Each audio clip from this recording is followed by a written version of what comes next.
ভারত থেকে চোখ রাঙ্গাই আর বাংলাদেশ শাসনের চিন্তা করবেন না। বাংলাদেশের মানুষ এখন চোখে চোখ রেখে কথা বলার সাহস সঞ্চয় করেছে। যে দেশের মানুষ আবু সাইদ ডানা মেলে বলেছিল, বুকের ভিতরে তুমুল ঝড়, বুক পেতেছি গুলি কর, এই জাতিকে কেউ ভয় দেখাবেন না। এই দেশে 1 লক্ষ 2 লক্ষ 10 লক্ষ সৈনিক নয়, এই দেশে 10 কোটি যোদ্ধা আছে।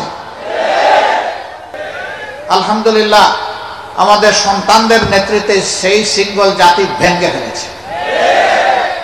আর এই জাতির গলায় শৃঙ্খল পরানো যাবে না ইনশাআল্লাহ।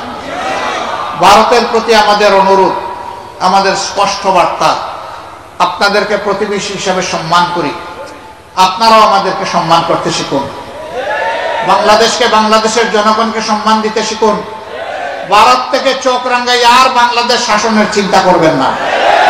বাংলাদেশের মানুষ এখন চোখে চোখ রেখে কথা বলার সাহস সঞ্চয় করেছে। যে দেশের মানুষ বুক খুলে দিয়ে ডানা মেলে দিয়ে বলতে পারে গুলি কর, সেই দেশের মানুষকে আর ভয় দেখাবেন না। আমাদের গর্বিত সন্তান বীর যোদ্ধা আবু সাইদ ডানা মেলে বলেছিল, বুকের ভিতরে তুমুল ঝড়, বুক পেতেছি গুলি কর, এই জাতিকে কেউ ভয় দেখাবেন না।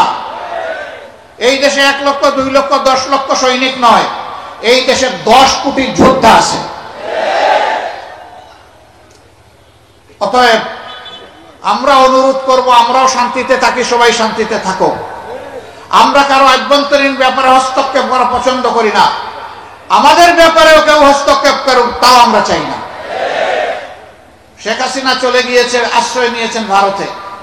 ভারত বৈধভাবে না অবৈধভাবে আশ্রয় দিয়েছে, সে বিশ্বের দরবারে সে জবাব দিবে ভারত। কিন্তু সেখান থেকে আমাদের জন্য অশান্তি সৃষ্টি করেন কেন?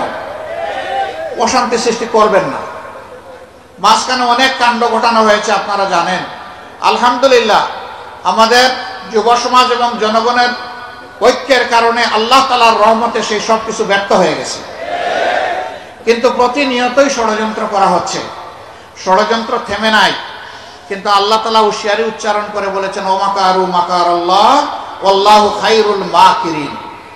যারা ষড়যন্ত্র করে তাদের জানা রাখা উচিত আল্লাহ প্রচন্ড কৌশলী, এবং আল্লাহর কৌশলের কাছে সব কিছু চুরমার হয়ে যাবে, কিছুই ঠিকবে না, তছনছ হয়ে যাবে সব কিছু। এদেশের মানুষ আল্লাহর উপর আস্থা রাখে। তারা 53টি বৎসর জাতিকে বিভক্ত করেছে, মাইনরিটি মেজরিটি, স্বাধীনতার পক্ষে বিপক্ষে। একটা জাতিকে যদি দমায়ে রাখতে হয়, ধ্বংস করতে হয়, পদাবনত করতে হয়, তাহলে সেই জাতিকে ভেঙে টুকরা টুকরা করতে হয়। সেই কাজে আওয়ামী লীগকে দিয়ে করিয়েছে অন্যরা। আমরা স্পষ্ট ঘোষণা দিয়েছি, বাংলাদেশে যারাই বসবাস করে, সে কোন ধর্মের এটা বড় কথা নয়, সে এই দেশের গর্বিত নাগরিক।